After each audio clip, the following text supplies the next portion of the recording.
თავიდან მოვედი თუ არა ფრესკები დამაინტერესა. მე თვითონ ერში ხელოვანი ვარ და ამიტომ ფრესკები ძალიან დაინტერესდი შევისწავლე ფრესკები და რომ მოდიან ისინი ნახველები, მლოცველები იქნებიან თუ ტურისტები ძალიან ხშირად ხელოვნებაცოდნეები მოდიან უცხოეთიდან. იმათ უხსნი რომ ეს ტაძარი თავისთავად ძალიან ისეთი განსხვავებული და უნიკალურია. შეიძლება არქიტექტურულად არ არის ძალიან განსხვავებული ტიპიური ჯვარ-გუმბათოვანი შენობა, მაგრამ უნიკალურია თავის ფრესკებით. მონასტერში ცხოვრება, რამდენად რთულია? იცით ბედნიერება. როცა ეს ამაში ძალიან დიდი დევს სიღრმე, თვითონ დავითის ფსალმუნში წერია თავიდანვე, რომ რა არის ამაზე უკეთესი ძმათა ერთად თანაცხოვრება.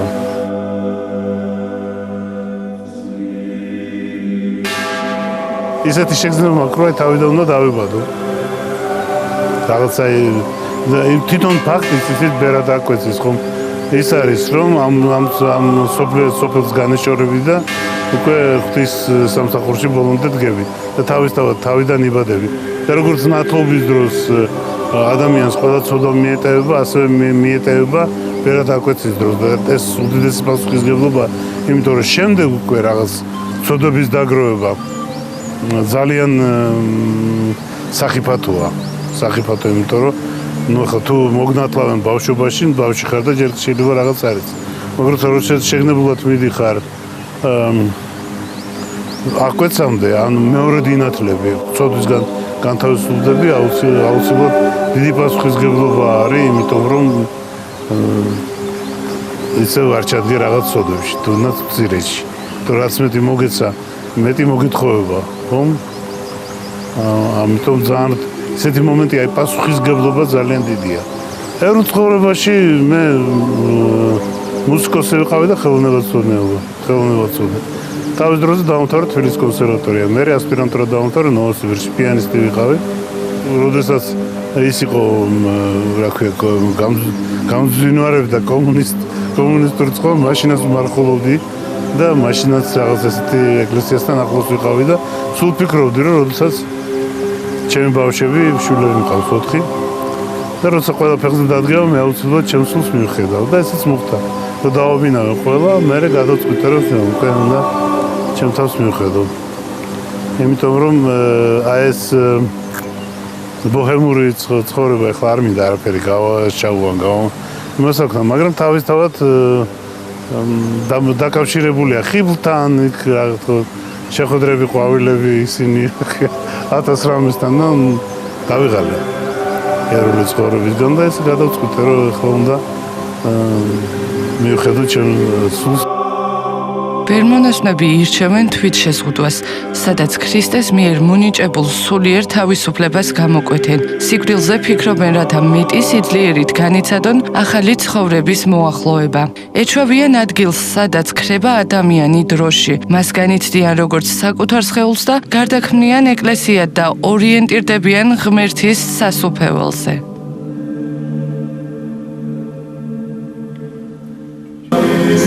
სულისათვის სული მოჩინება, ფიქრი მხოლოდ ღმერთზე, ფიქრი დალოცვა ადამიანის მიერ ჩადენილი ცოდვების ტვირთვისათვის. ეს ბერმონასტური ცხოვრების გზაა, რომელსაც ზოგი დიდი ტკივილით იწყებს. ზოგიც ადრეულ ასაკში ვხვდება, რომ მხოლოდ ტაძარია ის გზა, სადაც შეიძლება ეძიოს სულის ხსნა. ყოველი სასულიერო პირი უბდისკენ მიმავალ რთულ გზას თავისებურად გადის.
ზოგადად ბერობა არის სიმბოლო ხატება სინანულისა.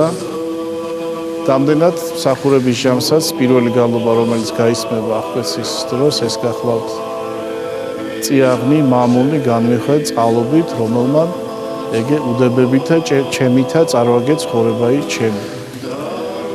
რაც განასახიერებს ზოგადად ადამიანს, როგორც ჩვენ სახარებისეული საკითხებიდან ვიცით, მამის წიაღში დასაბრუნებლად გამზადებულ ძეს, რომელიც დაშორდა მამას, გარდახდა მამის ცნებას და შემდგომში სინანულით მოდის უბრუნდება თავის მშობლიურ სახლს, მამას და შეურდება და ითხოვს წყალობას, შენდობას და შენდობასთან ერთად, როგორც ვიცით სახარებიდან, იგი პირველ პატივს უბრუნდება.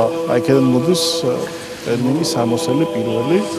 მამა შეაცვავს ბეჭედს, შემოსავს სამოსელს და პირველ ღირსებაში აღადგინეს. ასე რომ ბერობა გახლავთ სახე სიმბოლო სინანულისა.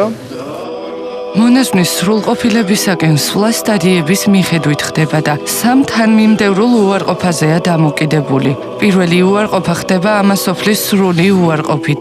ეს უკანასკნელი არ შემოიფარგლება მხოლოდ ამასოფლის საგნებით, არამედ მოიცავს ადამიანებსაც. მეორე განდგომა გამოიხატება პირადი სურვილების უარყოფით. მესამე კი ამ პარტავნებიდან გათავისუფლებას, რომელიც იდენტიფიცირდება ამასოფლის ძალაუფლებიდან გათავისუფლებაზე. მონოზონი მარტო მცხოვრებს ნიშნავს და ის საკუთარ თავს, საკუთარ სულს უნდა ჩაუღრმავდეს, რა თქმა უნდა, პირველ რიგში. და ამისთვის ეძლევა აქ მონასტერში ყველა პირობა იმისთვის შექმნილი, რომ ეს შეასრულოს მონოზონმა. ამ თანმიმდევრულ განდგომებს არა უარყოფითი, არამედ დადებითი მნიშვნელობა აქვს. ისინი ადამიანის სრულ გახსნასა და მისი როგორც პიროვნების ღმრთის ხატად და მსგავსად სრულყოფას ემსახურებიან. შვილო რომელს აღქმას აუქვა მეუფესა ქრისტეს არამეთო ანგელოზი აქ მდგომარე არიან უხილავა და აღწერათ აღსარების ამის შენისა და ნებავს მიღებად და დადებად კადნიერებით მეორედ მოსვლა საუბრისა ჩვენისა იესო ქრისტესა განეშორე შენ სრულიად საწუთოისა ამისა აკვეცის ჟამს ხდება მუხლის მოდრეკა მეტანია რაც მეტანია ბერძნული სიტყვა გახლავთ და ნიშნავს სინანულს მუხლის მოდრეკით ხდება სიარული მიახლოება წინამძღვართან, რომელმაც არქინადებს და რომელმაც აღკვეცა უნდა შეასრულოს. ხდება, როგორც წესია, მაკრატლის გადაგდება სამგზის მიწოდება, რაც მორჩილის მტკიცე გადაწყვეტილებაზე მეტყველებს, რომ იგი მტკიცე დგება ბერობის, მორჩილების, უქორწინებლობის და სინანულის და მორჩილების გზაზე. შესამოსელიც სახე გახლავთ სინანულისა. ანაფორა კაბა ზოგადად მორჩილს მოსია. შემდეგ არის ანაფორა, რუსულად რიასა, რომელიც გადმოთარგმნილია ბერძნულიდან და ნიშნავს გახუნებულ დაბებკილ ტანისამოს, რომელიც ეცვა რომლითაც იმოსებოდა პირველი ბერობა. ესეც სახე გახლავთ სინანულისა, ტყავის კამარი, რომელიც ასევე ვიცით რომ იოანე წინასწარმეტყველს უფლის მახარებელს ემოსა, ეს გახლავთ სიმბოლო კაცრი მოსაგრეობისა, მართლობისა. მანტია, რომელსაც შეიმოს აღკვეცილი, ესეც გახლავთ სიმბოლო მართლობისა, რამდენადაც მას აქვს ესე იგი 40 ნაკეცი, ეგრეთ წოდებული პლისი, რომელიც 40 დღიან მარხვას, ზოგადად მართლ ცხოვრებას განასახიერებს. ანუ სხვანაირად, როგორც მამები ამბობენ, იგი განასახიერებს ჭეშმარიტ ფილოსოფოსობას.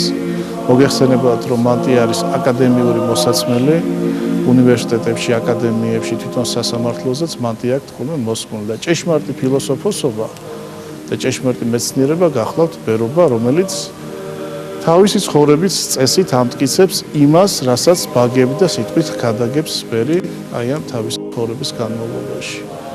ვაწვით ჯვარსა და სანთელს. სანთელი ეს არის სიმბოლო მანათობელი ცხოვრების, ესეც წინავდე ნათელი შენი წინაშე კაცდა, ესე იგი, რომ ადამიანი ღვთის წინაშე უნდა იფერფლებოდეს ვითარცა სანთელი ღვთის მსახურებაში.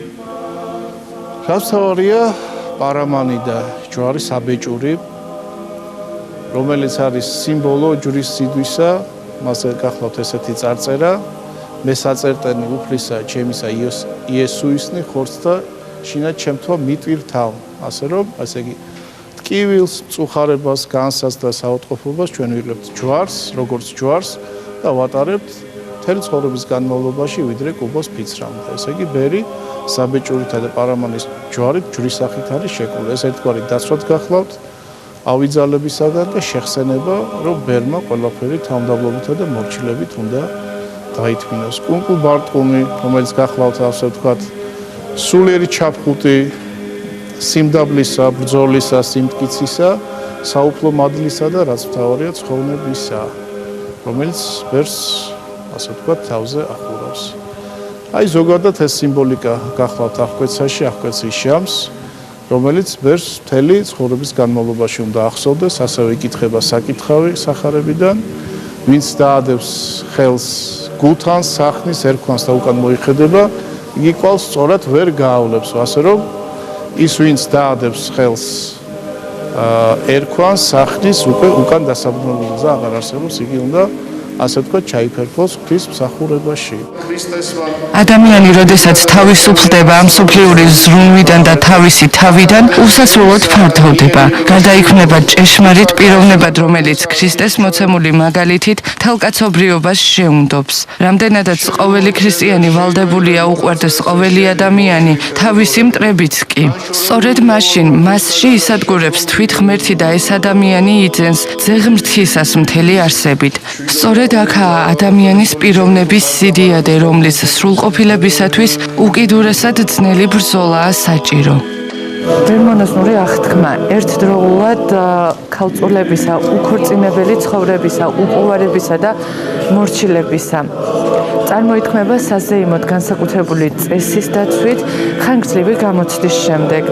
ბერმონაზნობა ეს არის სათნოებათა სრულყოფილი ერთიანობა და უწმინდესი წხვენი უფლისთვის. ჭეშმარიტი ბერმონაზნობა მდგომარეობს ყველა სულიერ და ხორციელი ძალის ნებაყოფლობით მსხვერპლად შეწირვაში ღვთისა და მოყვასისათვის. ეს არის მოკვდინება და მოკვეთა ყოველი ვნების. მონაზნური ცხოვრება არის მუდმივი სულიერი აღმასვლის გზა. ვინაიდან სოფელი ჰორიზონტალურად ვითარდება და მორწმუნენი ვალდებულებებისა და ამ სოფლის საცდურების წინაშე ცდილობენ თავის შეინარჩუნონ საეკლესიო წესწყობილებების ფარგლებში, მონაზნობა კი მიემართება სრულიად განსხვავებული მიმართულებით, ვერტიკალურად ზემოთ. იგი გვერდსუვლის კონვენციურს დაითხოვს ყველაზე მაღალს, მოქმედებს აღმაფრენის თუ ამასოფლიდან გამოსვლის, სათასასუფევლის მოპოვების მიზნით, რაც გახლავთ ეკლესიის მიზანით. ყველა ადამიანი სხვადასხვაგვარად გადის ცხოვრების გზას. ღმერთი ზოგს ერში აკურთხებს, ზოგს ბერში.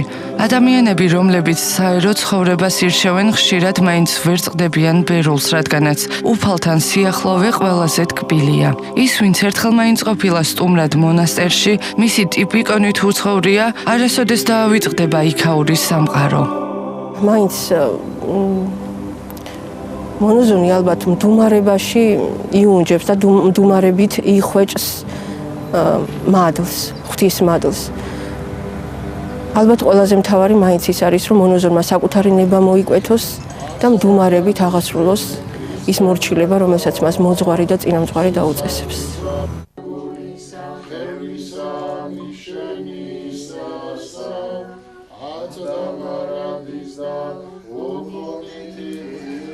ქრისტიანი ადამიანის მისწრაფება სულიერი სრულყოფილებისაკენ ემყარება სახარებისეულ სწავლებას. იყვენით თქვენ სრულ ვითარცა მამაი თქვენი ზეცათა სრულარს. სულიერი სრულყოფილებისადმი ლტოლვა იგივე არაც ღმერთთან მიახლოებას მიმსგავსების, მასთან შერწყმის სურვილი. სულიერი სრულყოფილების ძიების გზები ყველასათვის შესაძლებელი არ არის. ის დაფარული საიდუმლოებით მოცული მისტიკური სამყაროა. გაღმერთებისაკენ სწრაფვაა, მაგრამ მისი განხორციელება მიწიერი. ამ ქვეყნიური ცხოვრების პირობებში ყოველდღიური ხორციელი მოთხოვნილებებითა და ვნებებით სავსე გარემოში შეუძლებელია. ამიტომ ადამიანისთვის აუცილებელია ყოველივე ამ ქვეყნიურზე უარის თქმა, საკუთარ სულიერ სამყაროში ჩაძირვა.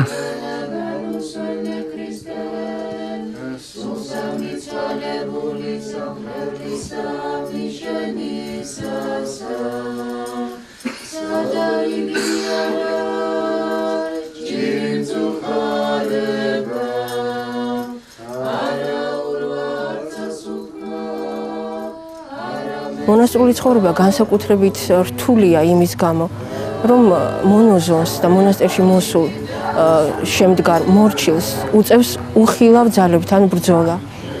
აი ეს არის ძირითადი განმასხვავებელი ერის ადამიანსა და მონოზონს შორის, თუმცა უხილავი ბრძოლა ყოველი ქრისტიანის გასავლელია, რა თქმა უნდა, ყველა ქრისტიანის ჯვარია ეს უხილავი ბრძოლა, მაგრამ განსაკუთრებით იბრძვის მონასტერში ბოროტი ძალა. რადგან თვითონ მონოზვნებიც ქრისტეს მხედრებად იწოდებიან და ისინი წინა ხაზზე იბრძვიან, წინა ხაზის მებრძოლები არიან ამ უხილავ ბრძოლაში და აქედან გამომდინარე, რასაკვირველია, უფრო რთულია მათი ცხოვრება და უფრო მეტად განსაცდელებით სავსე. ყველა მონასტერში მონაზვნებსა თუ ბერებს თავიანთი საქმე აქვთ მკაცრად განსაზღვრული. ყოველი მათგანი წმინდა მამების მიერ დადგენილი 3 კანონის მიხედვით ცხოვრობენ. არ განიკითხო, რა ჟამს მოყვასი ბრალს გდებდეს, თავს მოიმართლებ, თხოვე შენდობა და განშორდი.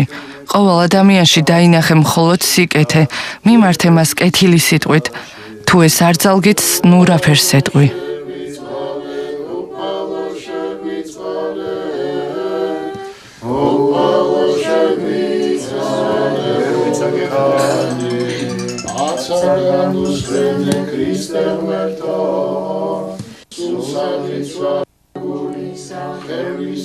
სამთავროს დედათა მონასტერში ღამის 4 საათიდან მონაზვნები სამლოცველო ოთახში იკრიბებიან.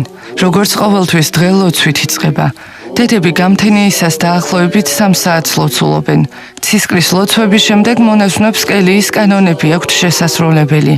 ამ დროს სენაკებში ფსკვნილისა და იესოს ლოცვებს, ღვთისმშობლისა და იესო ტკბილის დაუჯდომელს, ძველ აღთქმას, სახარებას, სამოციქულოს ამ მფარველი წმინდანის პარაკლის კითხულობენ. გააჩნია ვის რა კანონი აქვს შესასრულებელი.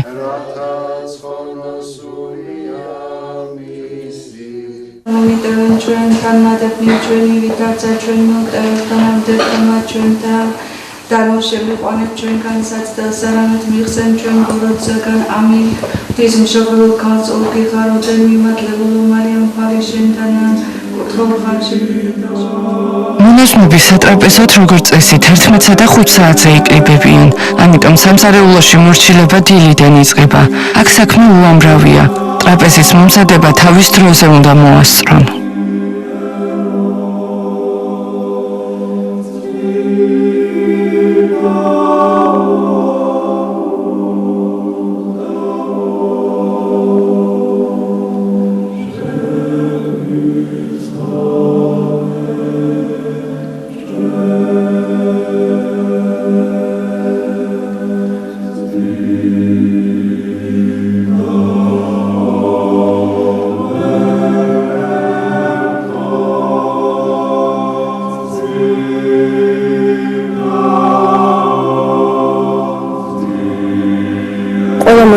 რომელიც გადაწყვეტს, რომ მონასტერში მოვიდეს, მან იცის, რომ ეს ყველაფერი ხდება უფლის მადლით. მადლი გვადმოიღებს პირველ ნაბიჯს მონასტერში მოსასვლელად და მადლი გვეხმარება. მონასტერში მოსვლის შემდეგაც დავძლიოთ ის წინააღმდეგობები, რომელსაც თავიდან ალბათ აქ მოსული ადამიანი ვერც კი გააცნობიერებს, რომ შეხვდება. ირგვლივ ყველაფერი დატონებულად ძლივს ბრუტავენ აცრემლებული სანთლები. აღსავლის კარის გახსნისთანავე იწყება დედათა გალობა. ეს ადამიანები მონაზვნად აღიკვეცებიან და დარჩენილ ცხოვრებას უფალთან კიდევ უფრო ახლოს გაატარებენ.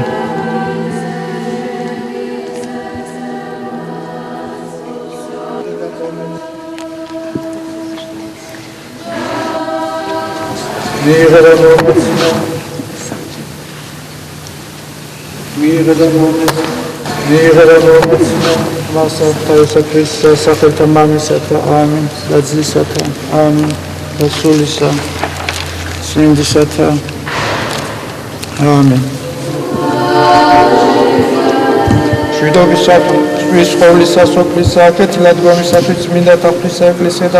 მონაზვნად აღკვეცის წესი ადამიანის გარდაცვალებისა და ხელახლა დაბადების გამომხატველია. თეთრი კვართით შემოსილი სამონაზვნეები მონაზვნებს მანტია გადაფარებული მიყავთ საკურთხევლისკენ.